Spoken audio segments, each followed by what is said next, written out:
Well, hello there, and good morning, good evening, good afternoon to you, wherever you are. Welcome to the Labyrinth today. Thank you for joining me. Of course, this is the Sunday Yarning where I just appraise you of what's happening with the channel. And the plan has always been that I speak to things that may have arisen during the week and topics that I hope will be of interest to you. If you've got questions, do feel free to put your questions up. If you've got thoughts, feedback, or something that you want to contribute that you think other people might be interested in, I invite you to put those comments up as well. Just write them in the description. And if need be, if it's a question, I'll either answer directly on the wall or I will tag you and let you know that I'll refer to it in the next week's yarning video. But anyway, before we get into it for today, if you're a returning visitor, yay, thank you for joining me again. Really appreciate your support. If you're new to the channel and you like the content that you see, I do invite you to subscribe. I'm not going to waffle on for too much today because there's a topic that I think that you'll be interested in. The death and dying stuff, and that of course is drawing upon my mediumship skills and my experiences of spirit interaction and spirit communication. But before we get into it, I just want to share with you a little blessing that I have. It's called the little Toby boy, the little doggy that I've got. He did something really cute today. I was so engrossed. I was working on the content for the channel, and I don't know if you can hear him. I'll just sort him out. When I say sort him out, I actually realised that I think he may have climbed onto the kitchen bench and taken a kitchen scrubbing brush, so I had to remove it. But anyway, moving on to what he did today was because I was so engrossed in the content, I had neglected a pot of rice that I had put on the stove. He became really persistent and he was clawing at me and really trying to get my attention. And because it's like having a little toddler, you can imagine I was trying to, talk to him and just yes, reassure him so that I could finish off the content. Anyway, it wasn't working. Finally, I stopped what I was doing. And what it was, I presume, was the fact that the rice was actually boiling over and I hadn't smelled that it was very close to burning. So thank God for the little doggy.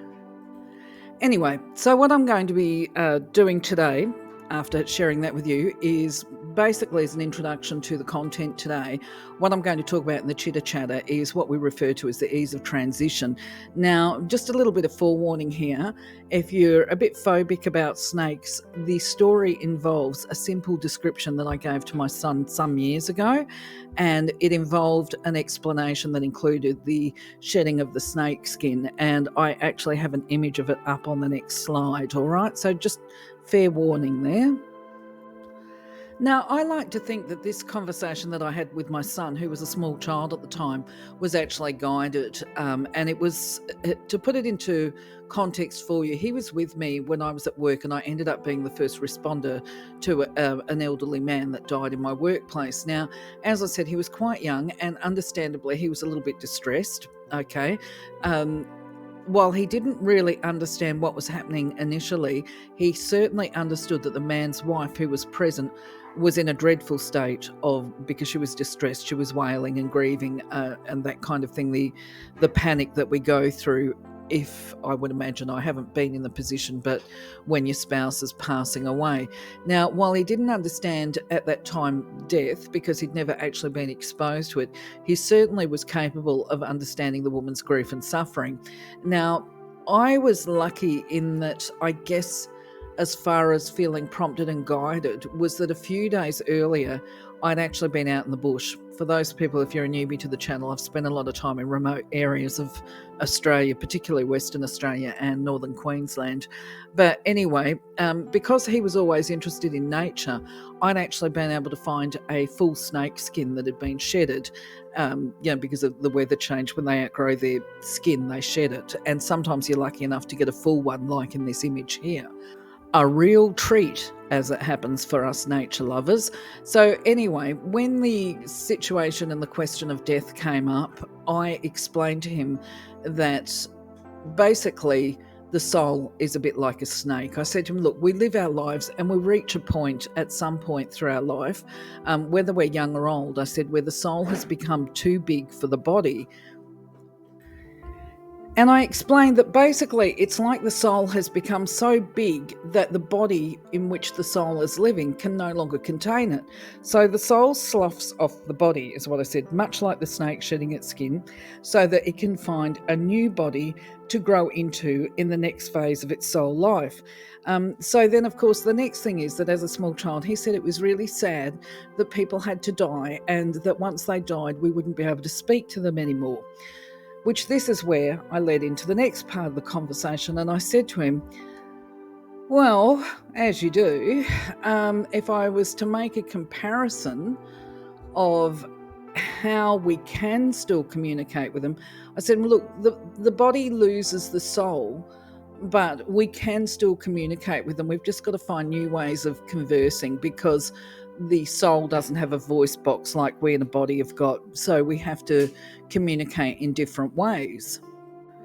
So, this, of course, led into a conversation of spirit communication. And because he was small, I didn't want to get into this great big conversation about the clairs and the senses and that kind of stuff. So, what I did was, I guess, a bit of an introductory, if I can speak, discussion about how spirit communicates, which is through our senses. And I explained to him touch and feeling because this seems to be the most common one, as well as, of course, people have visions and they can get messages via sound and songs. So what I did was I really simplified the explanation. I explained that, look, when we're in bodies, we can talk and communicate through our voice box, and we can see through our eyes that we have in our head. We can see the person that's standing there. But when a person doesn't have a body, we're far more restricted with our human bodies as to how we actually perceive the other person or spirit in this instance. And I said, look, the way to explain it best is if we've got a human body, although we have a soul, because the soul is surrounded by this physical body, we're like a rock, okay? When you hold us up to the sun and the sunlight can't penetrate through the other side of us because it's in this shell, if you like. It's got this casing, which is quite heavy. It's got physical weight to it, and it's dense, as in it's not transparent. And I said, so that's the first thing that defines spirit, that we have to change is we're not going to see their body anymore. We will see their spirit if we're lucky, okay? But I said, when a person with a body touches us, we can actually feel that physically, okay? And because there's weight to the hand, we're going to feel that physical touch. So then I said, by comparison, as we get lighter and our soul grows, I said it becomes a bit more like the sponge, okay, where it has a few holes in it. You can see this with the image here. Holes probably isn't the best description, but remember, I was speaking to a child. And anyway, you can hold a sponge up to the sunlight and it's not as heavy and dense as what the body is. It's lighter and it's more transparent. And not only that, if we were to touch the sponge or use the sponge to touch somebody else, we're going to feel that sponge, but it's going to have a much softer and lighter touch than the physical body or a rock. And I said, and once the soul leaves the body behind, there's nothing physical about it anymore. And I said, so it's kind of like the steam. Now, this has stuck with me because I actually, as I say, I feel that it was a very guided message. And this image that I've got here on the right-hand side of the screen actually, I think, goes a long way to helping a person to visualize what it was that I was trying to portray, which is that as the soul continues to get lighter and lighter, it also gets softer and softer, and it's easier, well, not easier, it's more transparent, shall we say, more and more light can, that's not the right description either. If we look at this image here, you can see the less steam there is, we can see more of the blue behind the background. So the lighter and brighter the aura, the more we can actually see through it. It's got less substance, but you can still feel that steam. It's just very light and feathery. It's very lightweight. And I said, so we as humans, the challenge is to be able to learn to communicate and feel this gentle touch of spirit. And quite often during our working days or as we go about a business, we're so busy that we actually don't notice this very light and gentle, soft touch of spirit. And if we do, we ignore it and we think we're being a bit fanciful. So this was the first step, I guess, of explaining to my son about how spirit communicates with us. So I'm going to go back now to the transition part of the conversation. And I think I was guided to drop this because I met, or to drop this, I think that's very colloquial Australian there to say I'm going to drop the subject. No, visit the subject is probably more culturally transferable. I think I was prompted to have this conversation because I met a lady in the last 2 weeks who has been diagnosed with terminal cancer, and she's very much aware that her days are numbered and is ready, I guess, to do the shift. So, within the perspective that I'm creating this content on angels, it's one of the videos that I did reminded me that actually there's a lot of people out there who fear death and what might happen when we pass away. I do those in quotation marks, but or a loved one passes away if they've got somebody that's diagnosed with a terminal illness. Now, of course, these are my understandings that I'm going to share with you, and of course, I'm a little bit, I suppose, choppy today. I'm sorry, I've had to start and stop a few times. I think you know why. But anyway, basically, I'll get into the content, which is when a person's spirit leaves their body, my understanding is that they're met by an angel, at least one. Some people will refer to this angel as the angel of death. However, I don't. Right, I just call it an angel, whose role is to guide and support that person to travel through to the light. Now, sometimes I understand that a person who has just left their body needs to have a space for healing. When I say space, time to heal any restrictions or barriers for them going through to the light. Now, I'll go into that in the next slide and explain what that might look like. But basically, there will be at least this one angel. Sometimes there's a guardian angel. You can invoke the guardian angel. I have heard some people say that during this transition process, the person's guardian angel remains with them and helps them to transition as well. Okay. What else can I say about that? So we call this ease of transition when it happens swimmingly, shall we say, where there's no barriers, and this is when the person travels quickly to the light with a minimum of discomfort to them. Now, obviously, the more aware a person is before they pass over, the easier it is for them to make that transition. And I'm trying to think, there's a few other things I can add to this, but of course I'm restricted by time. I'll go on to the next slide and talk about what some of the barriers might look like. And when I say barriers, it's not a barrier as in the spirit realm is blocking the person from shifting to the light. This is where people put in place barriers themselves, the spirit of the people that have passed over. And these are the types of things that can take a little while to get through.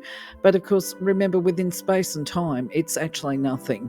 It can be shifted through fairly quickly.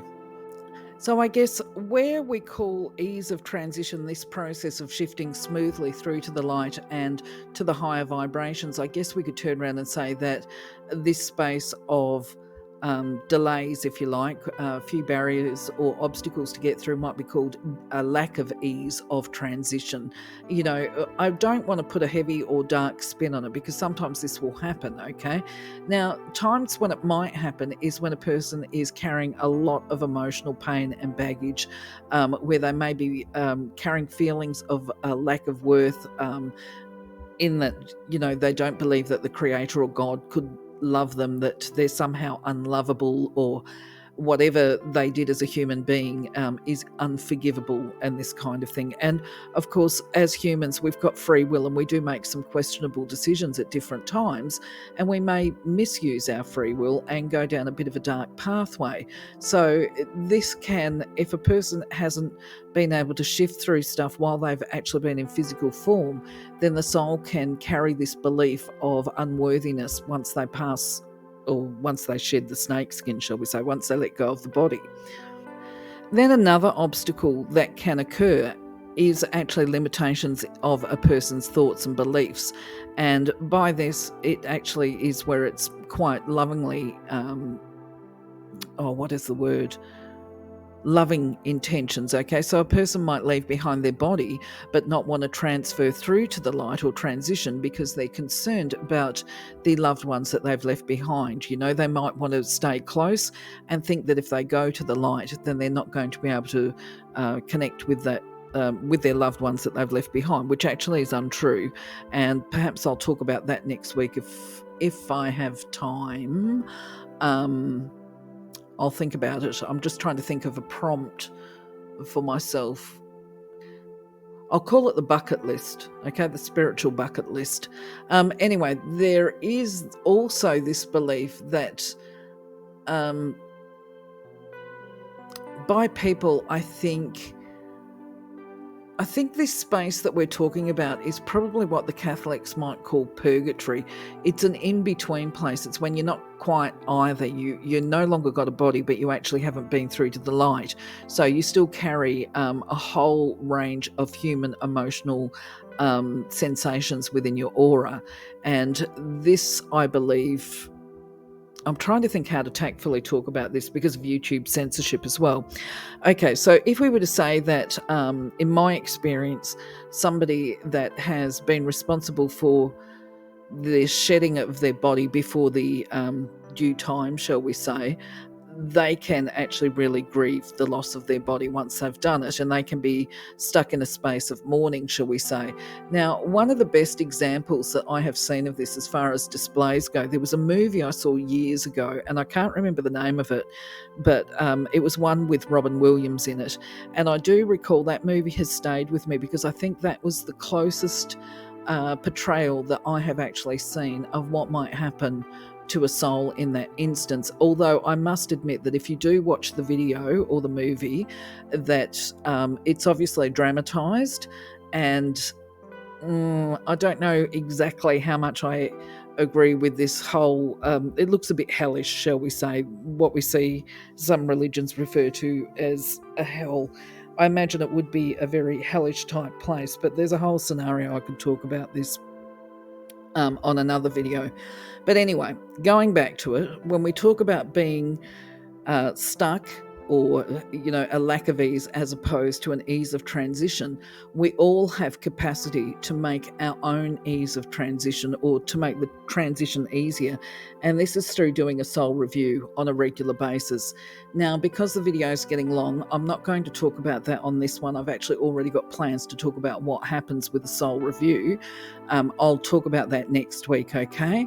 And this basically really supports the capacity of a person to be able to let go of their body peacefully, okay? Especially when the time happens in the divine way, at the divine time, that kind of thing. So I'm going to leave that subject alone now for the rest of this video, and just basically get into the channel content updates in the efforts and attempts to actually keep the video at least to a reasonable time frame. So as an update, the first thing is the Angel of Grace has been loaded this week, Ananchel. You will have seen her go up. Now, to have a state of grace is actually quite, shall we say, to be able to incorporate this into our daily life is certainly going to make our transition easier when we get to it anyway. But it's something that we can learn to live with right now today to enhance the quality of our physical existence, and to live with more joy and love, of course. And that's the aim, to empower ourselves in our day-to-day living and to connect to Source Creator in love. Next week, you're going to see the Angel of Forgiveness loaded, which is Stamera. Now, forgiveness is something I think that challenges most people at different times, and the older we get, we seem to have more things that we feel that we need to forgive, whether it's other people or whether it's ourselves or whether it's the universe, if we're ranting against the universe for challenges that we have or whatever. Certainly forgiveness is a huge part of being able to live peacefully and in coexistence with other people, the creator, the environment, and all of that kind of thing. But anyway, this video is being loaded next week. You'll see this one loaded on Thursday. Let me know what you think of the image, by the way. I actually really like the way this image came out. Now, this week you will have seen the video go up on the colour of amber, and while amber as a colour doesn't necessarily reflect the wisdom of the ancestors, if you like, or connection with the ancestors, I really think it's such an important subject. I might try and look to do something around our cultural inheritance in the not too distant future, because this is part of, I suppose, sustaining life and our identity and all of this kind of thing. I'm talking physical life, of course, here. But when you believe in soul packs and soul families and this kind of thing, we have recurring connections with those people, the ancestors. What more can I say really about that? But it becomes vital, I think. And I think this is probably this business of the loss of culture or loss of connection to our ancestors and traditions actually potentially is part of the reason why we have such an unhealthy society these days with so much mental illness. But it's certainly something that we should look at, I think, as a group at some point in the not too distant future. We've also had the Power of Gold video go up, and of course this is about prosperity, wealth, abundance and this kind of thing, but it's also about personal power, because the colour gold is actually linked with the sacral chakra. But if you haven't watched it, I'll leave it for you to check that one out. Oh, did I say sacral? I meant solar plexus, okay? Just a bit of self-correction there, which is a power centre. Just saying the obvious. So yellow is scheduled to go public on Tuesday. Yellow, of course, once again is connected to the solar plexus, and I associate it with things like trust, faith, hope, strength, confidence, and being a powerful person, being confident in yourself enough to stand in your power, stand up for what you believe in. So just a few tips there. The colour pink is scheduled for Friday. That should be public. You'll be able to see that. And of course, the pink is associated with things such as self-confidence, self-esteem, self-love, self-respect, all of that self stuff in positive ways. So if you suffer with low self-esteem and that kind of thing, you definitely will benefit from the colour pink. Take a look at that. You've obviously got some strategies there that you can incorporate as part of building up your own self-image and self-belief. So I've had a bit in regard to the artwork, doing some creations to go together quotes. This is because you won't see all of these images that I put up. I want to keep some of it a surprise for when videos that I've done up. But I have had basically scheduled out these Ananchel videos so you can see them for the first time when the Ananchel videos come out. But these are some of the artworks that I created. The other thing is, yes, look, the quotes are ready and going. And if there's any in particular that you want to see more of, let me know. As always, I'm happy to try and work with whatever you need or whatever you would like. Write down what it is that you want to see. So I've had a bit of fun this week doing some creations to go with. So my friends, that is I am going to love you, leave you. I've given you what I can for today. So if there's anything you want to know more about, or if there's a topic you want me to speak about, remind you, leave a comment, leave a comment if you like the channel. In the meantime, if you like the content, as always, let me know if you want to know more, if you would like to have a further discussion about certain topics, or if contributions, even the fact that you like videos, be sure to ask, and I will be sure to respond, shall we say. Take care. But in the meantime, I'm going to love you, leave you, catch on the next video. So take care, my friends. Have a blessed day, blessed week. Love you, and leave you, and almost say you start getting a bit jokey when you start talking about angels and gods. May the force be with you. Like if you like the channel, like have a wonderful week. Bye bye for now.